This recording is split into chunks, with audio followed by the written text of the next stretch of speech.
जय श्री राधे। प्रिय दर्शकों, आप सभी का स्वागत है।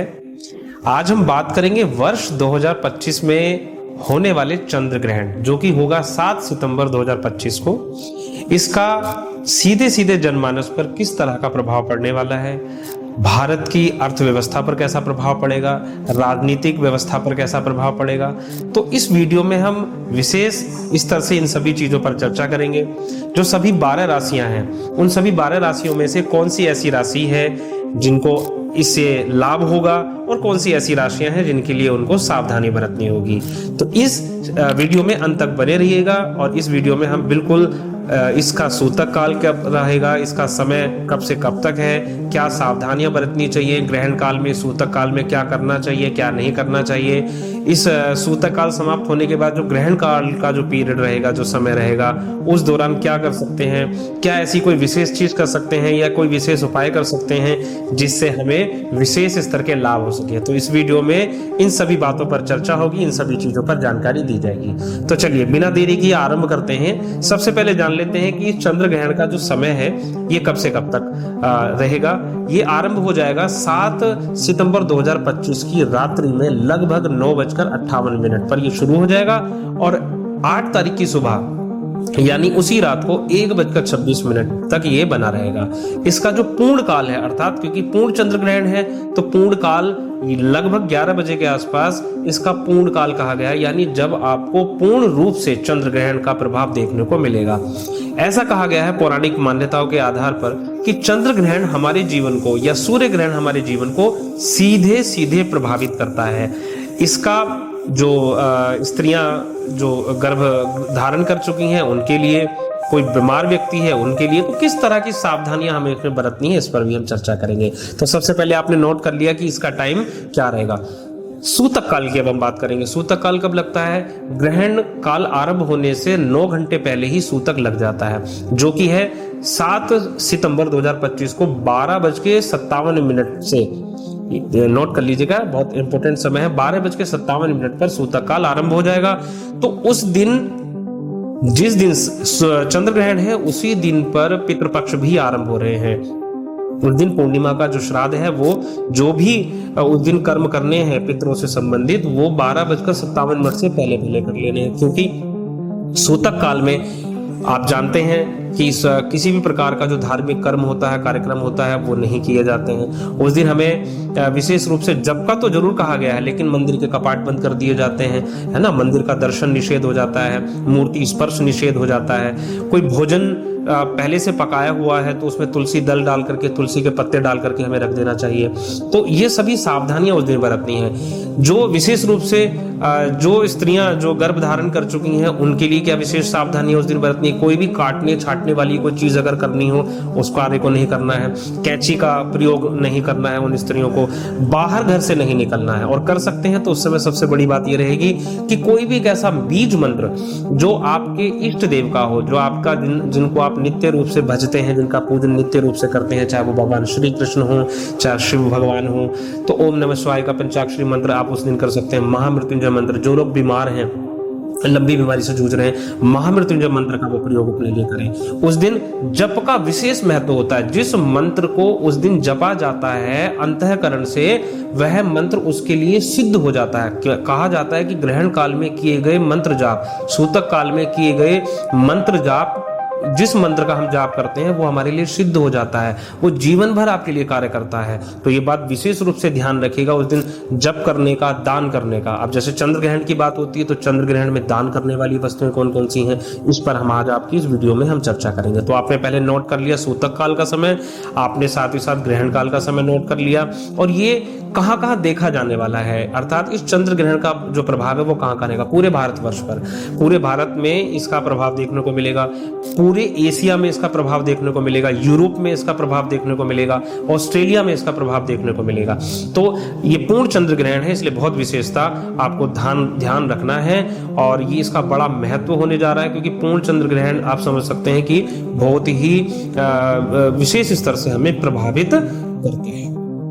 अब इस चंद्र ग्रहण की सबसे विशेष बात क्या है, उस पर हम ध्यान रख लेते हैं। खगोलीय स्थिति में आप सभी जानते हैं कि जब भी चंद्र ग्रहण होता है तो उस समय में जो पृथ्वी होती है वह सूर्य और चंद्रमा के बीच में, यानी जब पूर्ण रूप से चंद्र पर पृथ्वी की पूर्ण रूप से जब छाया पड़ती है उसको हम पूर्ण चंद्र ग्रहण करते हैं, और ये पूर्णिमा के दिन होता है। विशेष बात ये कुंभ राशि में होने जा रहा है। शतभिषा नक्षत्र से आरंभ होगा और उत्तरी भाद्रपद नक्षत्र तक ये चलेगा। तो शतभिषा नक्षत्र राहु का नक्षत्र है, शनि की कुंभ राशि में इसका प्रभाव पड़ने वाला है। अब हम शुरू कर देते हैं यहाँ से। सबसे पहले हम बात करेंगे इसका सीधा सीधा प्रभाव भारत सरकार पर, राजनीतिक दृष्टिकोण से भारत की अर्थव्यवस्था पर, आर्थिक स्थिति पर किस तरह से प्रभावित करने वाला है, या अंतर्राष्ट्रीय मामलों में इसका किस तरीके से मोटी मोटी बातें मैं आज आपको बता देता हूँ सबसे पहले। इसके बाद हम चर्चा करेंगे राशियों पर, सभी 12 राशियों पर चर्चा करेंगे। तो हम शुरू करते हैं कि इसका अंतर्राष्ट्रीय रूप से जो आर्थिक जो दृष्टिकोण है वहां पर कहीं ना कहीं जो शेयर मार्केट होगी उसमें उतार चढ़ाव देगा। राजनीतिक दृष्टिकोण से हम अगर हम बात करते हैं तो चंद्रमा जो है वो जनता का प्रतिनिधित्व करते हैं, और जो शनि है वो राजनीतिक स्थिति का प्रतिनिधित्व करते हैं। तो चंद्रमा ग्रहण जो होने जा रहा है वो शनि की कुंभ राशि में होने जा रहा है। इसका मतलब है कि किसी एक ऐसे बड़े नेता को लेकर के निर्णय आ सकता है, स्वास्थ्य संबंधित कोई ऐसा बड़ा उतार चढ़ाव, किसी बड़े नेता की यहाँ पर चर्चा हो रही है, किसी बड़े नेता से संबंधित जिससे बड़ा बदलाव आ सकता हो।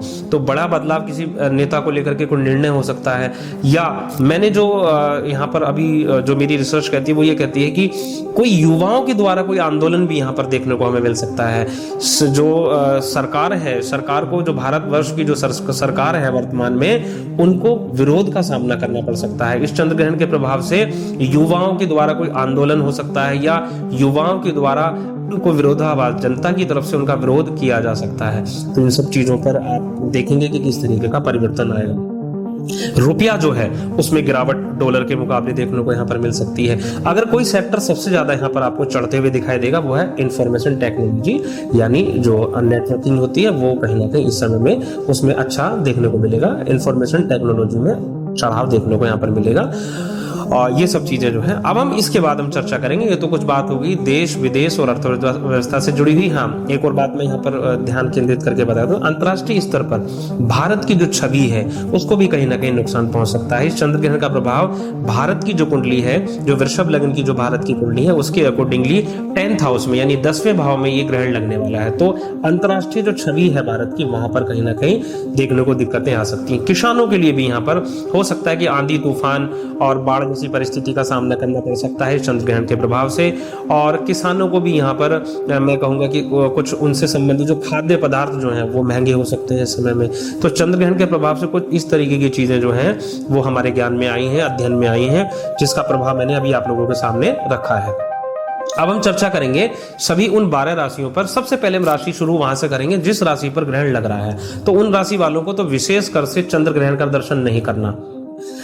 ऐसा वैज्ञानिक दृष्टिकोण से कहा जाता है कि चंद्र ग्रहण जो है वो आप नॉर्मल अपनी जो है आंखों से, खुली आंखों से भी आप उसको देख सकते हैं। उसके लिए किसी विशेष स्तर के इक्विपमेंट की आपको जरूरत नहीं है। लेकिन मैं ये कहूंगा कि कुंभ राशि वालों को ये चंद्र ग्रहण का जो दर्शन है नहीं करना चाहिए। उनके लिए ये नुकसानदायक हो सकता है। किसी भी इन्वेस्टमेंट से बचना है इस समय। सभी राशि वालों को तो ये सोचना है कि कोई भी इन्वेस्टमेंट करने से पहले सोच लेना है, क्योंकि निवेशकों के लिए ये समय थोड़ा सा उतार चढ़ाव वाला हो सकता है। सिल्वर के लिए टाइम खराब रह सकता है ना। सिल्वर में अगर जो लोग इन्वेस्टमेंट करते हैं उनके लिए खराब रह सकता है। तो ये बात हो गई।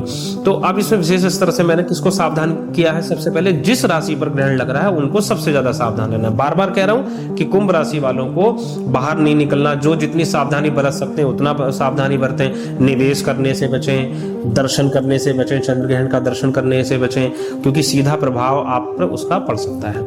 कौन सी राशि है जिनको लाभ मिलेगा? वृषभ राशि को लाभ मिलेगा। वृषभ राशि वाले जातकों के लिए समय अच्छा रहेगा। मेष राशि वालों के लिए ये समय अच्छा रहेगा। वृश्चिक राशि वालों के लिए यहाँ पर अच्छा समय रहेगा। यहाँ पर कन्या राशि वालों के लिए, मिथुन राशि वालों के लिए ये समय अच्छा रहने वाला है।